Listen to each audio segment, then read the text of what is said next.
In this section, we're going to be going over linear approximations and differentials. So starting here with linear approximations, let's say we have a curve like we have right here on the left graph. We know that we can have a tangent line at that point 1, 1. The tangent line might look something like this. And we see that when we're close to this point, the tangent line seems to be pretty close to the curve in general. And if we actually zoom in, so if we zoom in here to the point 1, 1, you'll see these axes are getting closer and closer to the point. That the closer and closer we zoom in to the point, it looks like the curve itself is a straight line. So what that actually tells us is that the tangent line y values are going to be close to the y values of the function when we are close to the point where we're finding the tangent line at. And this is the main idea that we're going to be using to find approximate solutions of functions using linearization. Okay, so let's say that we have a function, some function f of x, and it looks like this blue curve right here. And for whatever reason, let's say it might be easy to calculate f of a. It might be easy to calculate the y value, but it might be difficult to calculate the y value that's close to x equals a. And if we want to calculate it, what we could do is actually we can find this tangent line, this y equals L of x here. We can find this tangent line, L for linearization. And we would say that these y values right here are pretty close to the y values of the function. Okay, so once again, this is the tangent line. And we can see the y values for f of x and L of x, the tangent line, are obviously equal at that point. And then once again, what we just said, the closer the x values are to x equals a, the closer the y values between f of x and its tangent line, L of x, are to each other. So basically, all we're doing is something that we already did, but we're thinking about it a little bit differently. We're going to be finding the tangent line at some point a comma f of a, and we're going to use that tangent line as an approximation of the curve y equals f of x when the x values are near a. And we know that the equation of a tangent line, we typically start with point slope form, y minus y1 equals m times x minus x1. We could plug in f of a instead of y1. We could plug in a instead of x1, and then we know that the slope is the derivative evaluated at x equals a. We could solve this for y by adding f of a to the right. So we would end up getting this version of the tangent line right here, f of a plus f prime of a times x minus a. And we would say that that tangent line is a good approximation. So that's why we're using the little squiggly approximation equal sign here, and replacing it with f of x, and we call this the linear approximation or the tangent line approximation of f at a. Okay, so here's the actual definition here in the little text box. The linear function whose graph is the tangent line, that is L of x equals f of a plus f prime of a times x minus a, is called the linearization of f at a. Now we're just calling it L instead of f or y. Okay, so basically all we're doing is finding the equation of a tangent line at a point and then solving for y and saying that is the linearization of f at a. So let's go ahead and see an example. Let's find the linearization of the function f of x equals the square root of x plus 3 at a equals 1 and use it to approximate the numbers 3.98 and the square root of 3.98 and the square root of 4.05. And then we're going to want to know, are these overestimates or underestimates? So we're finding the linearization. So right away, maybe let's go ahead and write down the form of the equation that we used for it on the previous page. So L of x is our linearization function, f of a plus f prime of a times x minus a. If you forgot it, you just use the point slope form, solve for y, same thing. And let's see what we need here. So we have a equals 1. That's what's given to us. And we obviously need f of a and f prime of a. So f of a is just plugging it right in the function. It's just finding the y value. That's going to be f of 1. So f of 1 is going to be the square root of 1 plus 3, which gives us the square root of 4, which is 2. And then we need f prime of a, which is f prime of 1. So for this one, we need to find the derivative, f prime of x, first. So let's go ahead and do that. We're going to need chain rule, right? Because the square root of x plus 3 can be rewritten as x plus 3 to the 1/2. We have a function within a function. So what we're going to do is we're going to bring down the 1/2 out front, multiply it out front, leave the inside alone, subtract 1 from the exponent, and then we take the derivative of the inside. The derivative of the inside is just 1, right? The derivative of x plus 3 is 1 plus 0. And maybe let's clean this up a little bit and write it like this, 1 over 2 times the square root of x plus 3. So there's our derivative. Now let's go ahead and plug in 1. So that's 1 over 2 times the square root of 1 plus 3. That will give us 1/4 if we go ahead and calculate that. So now we can go ahead and plug these in. So we get L of x equals f of a. F of a is 2 plus f prime of a is 1/4 times x minus a. A is 1, so x minus 1. And we can go ahead and simplify this a little bit. Distribute the 1/4, that's 1/4 x minus 1/4. And then combine 2 minus 1/4, which will give us 7/4. So we get L of x equals 1/4 x plus 7/4. So this is the linearization of f of x, and what this means is that the function f of x equals the square root of x plus 3 is approximately equal to this linearization when x is near the a value of 1 in this case. So it's our linear approximation for this function.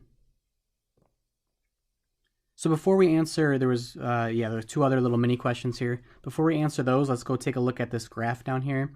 So here's the graph. We have the this blue curve right here is f of x equals the square root of x plus 3. And then we can see the tangent line that we just figured out, which is the linearization at that point.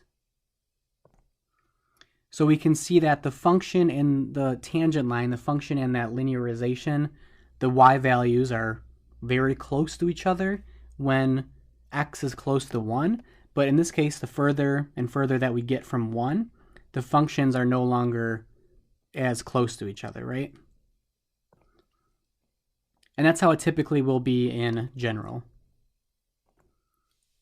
Okay, so let's answer the last 2 questions here. We want to use this to approximate the square root of 3.98 and the square root of 4.05.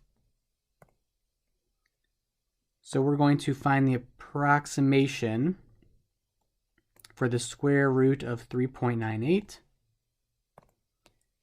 using this linearization function. So this is one of the ways that this can be useful if you're trying to do something in your head. If we're trying to find the square root of 3.98, we probably know it's 1 point something because the square root of 4 is 2. It's a little less than that, so it has to be a little bit less than 2. But now we can actually do this in our head and find a pretty good estimate using this function. And hopefully you're saying to yourself, well, x is supposed to be near 1 in order for this to be accurate, and this says 3.98, but the difference here is that x is actually near 1 because we're looking for the square root of 3.98, and we have in our original function the square root of x plus 3. So if the square root of 3.98 has to equal the square root of x plus 3, in order for these to be equal, that means 3.98 has to equal x plus 3. Subtract 3 on both sides, then we get x has to equal 0.98. Okay, so that's actually the tricky part for this, just because we're trying to find the square root of 3.98. That doesn't mean that 3.98 number is the value that we're plugging into this x. We might have to figure it out based on what the original function is. Okay, so now that we have x as 0.98 here, then we can say that this is going to be approximately, using our linearization, 1/4 times 0.98 plus 7/4. And if we go ahead and evaluate that, we get 1.995. Okay, like we said, we knew it was going to be a little bit less than 2, so that makes sense. And let's go ahead and do the other one, 4.05. So now we want to estimate the value for 4.05. And we're going to be using the same thing, the linearization. We have 1/4 times x plus 7/4. So now we should think to ourselves, okay, what is this x value going to be? We're going to do it the same way that we just did it for 3.98, and that is 4.05 would have to equal x plus 3, because once again, we're looking for the square root of 4.05, given that the function is the square root of x plus 3. So if those are equal, subtract 3 on both sides, we get 1.05. Hopefully that's one that you could probably do in your head. So that's going to be the x value that we use. So x is close to 1 again, so it's going to be pretty accurate. And we evaluate 1/4 times 1.05 plus 7/4. And we get 2.0125, which we should have expected this to be greater than 2, because we know the square root of 4 is 2. This is a little bit greater than that, so a little bit greater than 2.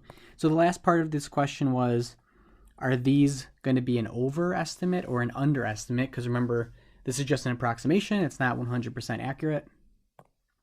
And this is when we can actually use the graph to help us here. These are going to be overestimates because the tangent line is above f of x. So you can see how the tangent line is lying on top of our function. So that means it's above it.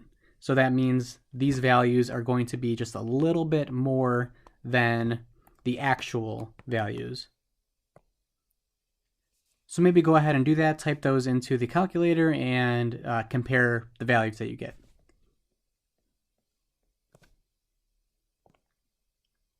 Okay, so that is the main idea with linearization. Pretty simple because we kind of know already how to do a bunch of it, and that's just finding the equation of the tangent line. So now moving on to differentials. Differentials are something that we've technically seen before, but we're going to be using them just a little bit differently. So if we have f of x is our function, f is a differentiable function, then the d of x, remember when we take a derivative and we get dy dx, so the derivative of y with respect to x, dy and dx are called differentials. And dx is going to be an independent variable. It can be given any value of any real number. And then dy is going to be dependent on dx. So we know that if we had y equals f of x, we took the derivative, we would get f prime of x, right? dy dx equals f prime of x if y equals f of x. We can actually solve this now for dy by multiplying both sides by dx. If we solve this for dy, we end up getting dy equals f prime of x times dx. Okay, so hopefully that makes sense for being able to solve for dy. And now let's take a look at this graph right here. This should clear up exactly what this means. So before we look at that, we can see that there's these deltas here, delta x, delta y. So that's the Greek letter delta, and it means change in. So delta x means change in x, delta y means change in y.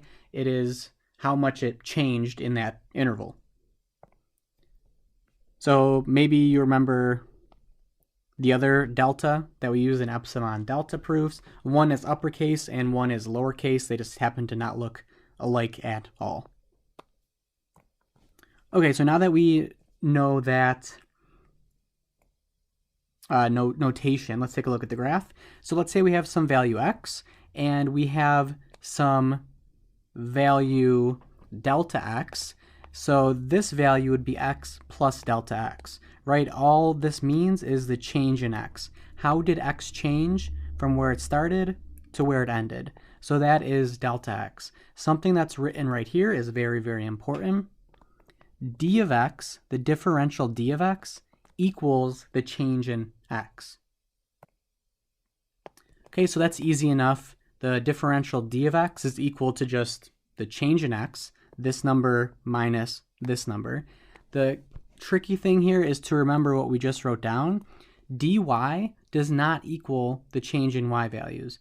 dy, as you can see on this graph, here it is, we have the distance for dy represents the difference from the original point to the difference in the y value on the linearization or the tangent line. So dy represents the change in the linearization, the change in the y values of the tangent line.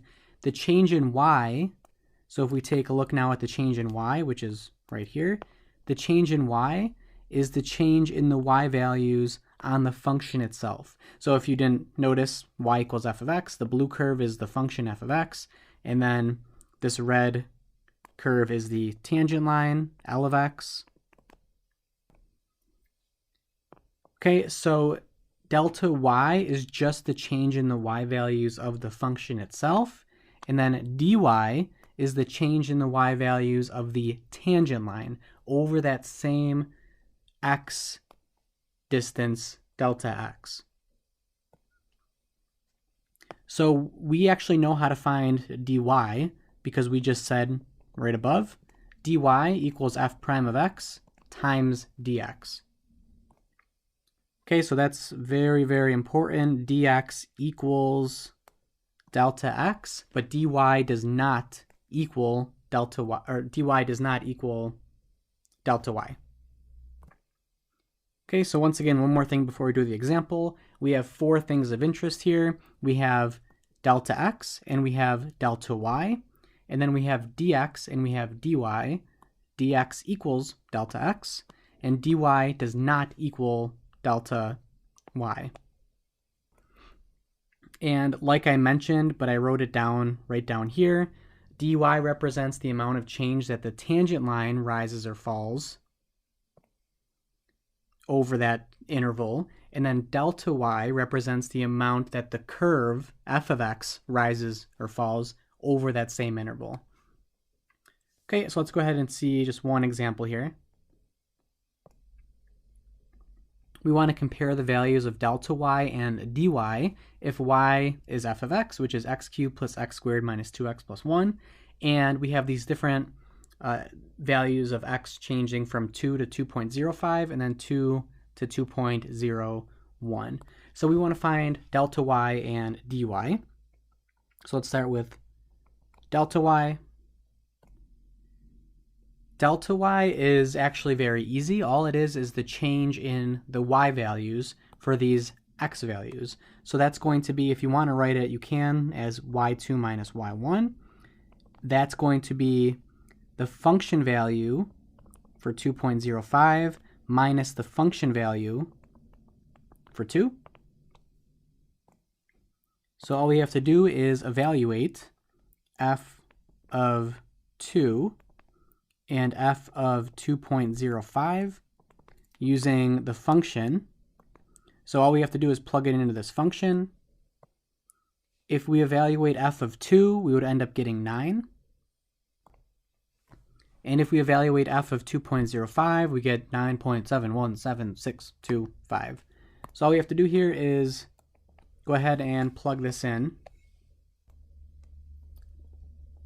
We have 9.717625 minus 9, and that just gives us that decimal, which is 0.717625.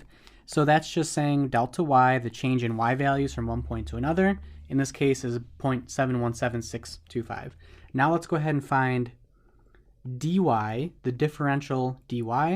We know that it's f prime of x times dx. So we know that we're going to need f prime of x. So if we go up to the function, we take the derivative of the function. It's going to be 3x squared plus 2x minus 2. Okay, and then actually what we're going to need for this is f prime of 2. So this f prime of x here, it's not going to be a function. This is going to be x, and this is going to be x plus delta x. So one of them is where we're starting. We're starting at 2, and then we're adding 0.05 to get 2.05.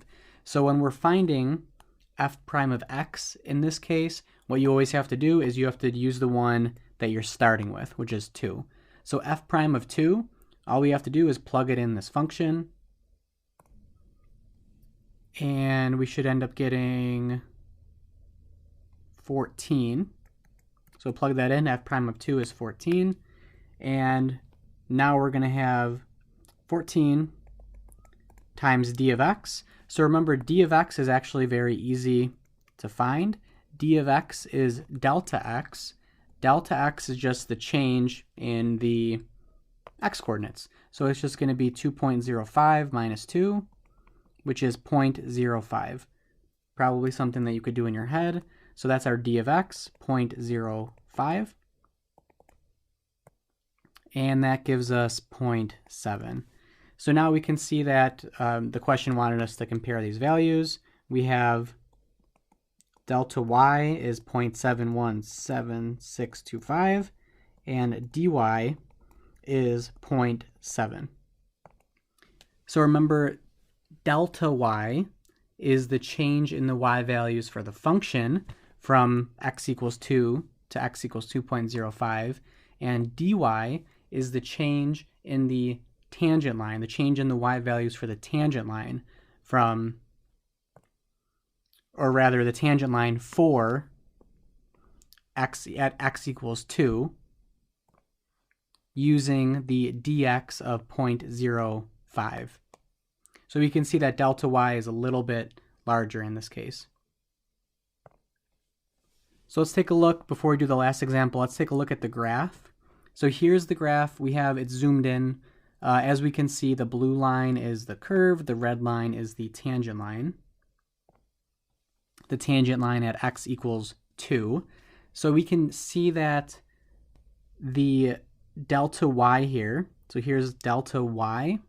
Delta y is from the y value at 2, 9 to the y value on the function, which is greater than the y value from 2, 9 to the y value on the tangent line in this case. That's because the way that this particular function is, and the tangent line is below the curve for this function. Okay, so let's do this last example. We're going to do the same thing, except from 2 to 2.01. So we want delta y.